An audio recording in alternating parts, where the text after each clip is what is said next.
അങ്ങ് ഇസ്ലാം മതവുമായി ബന്ധപ്പെട്ട് ഒരുപാട് കാര്യങ്ങൾ പറഞ്ഞതിൽ വിയോജിപ്പ് തോന്നുന്നുണ്ട് പലർക്കും. എന്തിനാണ് വിയോജിപ്പ്? ഒന്ന്, അങ്ങ് പറയുന്നു സ്ത്രീകളെ ബഹുമാനിക്കാൻ ആദ്യം പഠിപ്പിച്ചത് ഇസ്ലാം.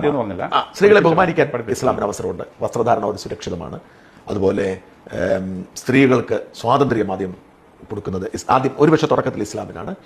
മൃതദേഹങ്ങളെ ബഹുമാനിക്കാൻ പഠിപ്പിച്ചത് ഇസ്ലാമാണെന്ന് പറയും. പക്ഷെ അതിനൊക്കെ മുമ്പ് തന്നെ ചരിത്രമുണ്ട് മൃതദേഹങ്ങളുടെ കാര്യത്തിൽ. അല്ലെങ്കിൽ ടിപ്പു സുൽത്താൻ ഒരു മതേതരവാദിയാണെന്ന് പറയുന്നു. മറിയത്തെക്കുറിച്ച് ബൈബിളിലുള്ളതിനേക്കാൾ കൂടുതൽ ഖുറാനിലുണ്ടെന്ന് പറയുന്നത്. അതൊക്കെ ഉണ്ടാവാം, പക്ഷേ ഖുറാനിൽ ഏത് മറിയത്തെക്കുറിച്ചാണെന്നുള്ള തർക്കമുണ്ടെന്ന്.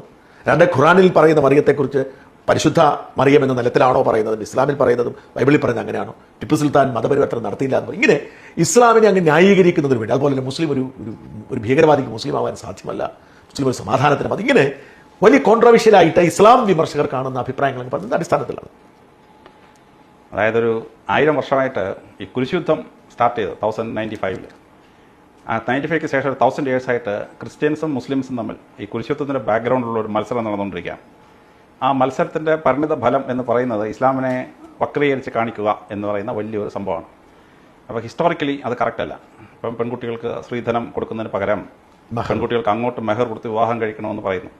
പിതൃസ്വത്തിൽ അവകാശം കൊടുത്തു. ആൺകുട്ടി കൊടുക്കുന്നതിന് പകുതിയെ കൊടുത്തുള്ളൂ എങ്കിലും പിന്നീട് സ്വത്തിൽ പകുതി കിട്ടും, പിന്നെ മൊഹറും കിട്ടും. അപ്പോൾ ഒരു പെൺകുട്ടിക്ക് ആൺകുട്ടിയേക്കാൾ സ്വത്ത് കിട്ടും.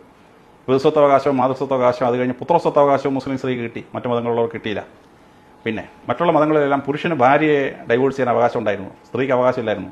അപ്പോൾ ഇസ്ലാമിൽ ഫസ്ക് ചെയ്യാം 5 ക്ലോസ് അനുസരിച്ച് സ്ത്രീക്ക് ഭർത്താവിനെ ഉപേക്ഷിക്കാം. ഈ ഫസ്ക് ചെയ്യാനുള്ള അധികാരം മറ്റു മതങ്ങളിൽ ഇല്ലാത്തൊരു അധികാരമാണ്. പിന്നെ മറ്റു മതങ്ങളിലെ സ്ത്രീകളെ മാറുമുറയ്ക്കാനൊക്കാതെ വെളുംപ്രദേശത്തോടെ നടത്തിയിരുന്നു. ഇസ്ലാം സ്ത്രീകളുടെ ശരീരം പ്രൊട്ടക്ട് ചെയ്തു. പർദ എന്ന ഡ്രസ്സിനകത്ത് ഷീ വാസ് പ്രൊട്ടക്റ്റഡ്. അതുകൊണ്ട് ശരീരത്തിൻ്റെ ഭംഗി കണ്ട് ഒരു ബലാത്സംഗ ശ്രമമോ ഒരു മൊളസ്റ്റേഷനോ ഇസ്ലാം ഭരിക്കുന്ന സ്ഥലത്തുണ്ടാവില്ല. Large number of them will be prevented because of the dress. ലോകത്തിൽ ആദ്യമായി പ്രൊട്ടക്റ്റഡ് ഡ്രസ്സ് കൊടുത്തു. അപ്പോൾ ഈ മറിയത്തിൻ്റെ കേസ് തന്നെ എടുത്തു കഴിഞ്ഞാൽ ഈ വേദപുസ്തകത്തിലെ മറിയത്തെപ്പറ്റി 7 റെഫറൻസുകൾ വേദപുസ്തകത്തിൽ. പക്ഷേ ഖുറാനിൽ പരിശുദ്ധ ഖുറാനിൽ സൂറത്ത് മറിയമുണ്ട്. സൂറത്ത് മറിയം എന്ന സ്ത്രീയുടെ പേരിൽ ഒരൊറ്റ ഒരു സൂറത്തേ ഉള്ളൂ സ്ത്രീയുടെ പേരിൽ, അത് ഈ മറിയത്തിൻ്റെ പേരിലാണ്. മറിയത്തിൻ്റെ പേരിൽ 37 റെഫറൻസ് വേദപുസ്തകത്തിലുണ്ട്. അപ്പോൾ വേദപുസ്തകത്തിൽ പറയുന്ന മറിയത്തിൻ്റെ അച്ഛനും അമ്മ ആരാണെന്ന് വേദപുസ്തകത്തിൽ എഴുതിയിട്ടില്ല. 2-ാം നൂറ്റാണ്ടിലെ പ്രോട്ടോ ഇവാഞ്ചലിക്കോ എന്നൊരു പുസ്തകം വരുമ്പോഴാണ് 200 വർഷങ്ങൾക്ക് ശേഷമാണ് മറിയത്തിൻ്റെ അപ്പൻ യുവാക്കീമും അമ്മ അന്നയാണെന്ന് പറയുന്നത്. ഒറിജിനൽ ബൈബിളിൽ മാതാപിതാക്കന്മാരുടെ പേര് പറയുന്നില്ല.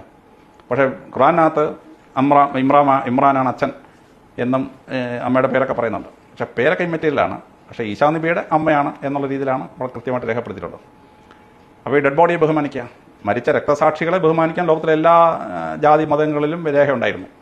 പക്ഷേ ഇസ്ലാം അല്ലാത്ത ഒരാളുടെ ഡെഡ് ബോഡി വരുന്നു, ഒരു യഹൂദൻ്റെ ഡെഡ് ബോഡി വരുമ്പോൾ അതിനെ വണങ്ങാനായി ചെന്ന് തലയിൽ ധരിച്ച വേഷം എടുത്ത് അതിനെ വണങ്ങുന്നു. എന്നിട്ട് അവരോട് പറയുകയാണ് ശവശരീരം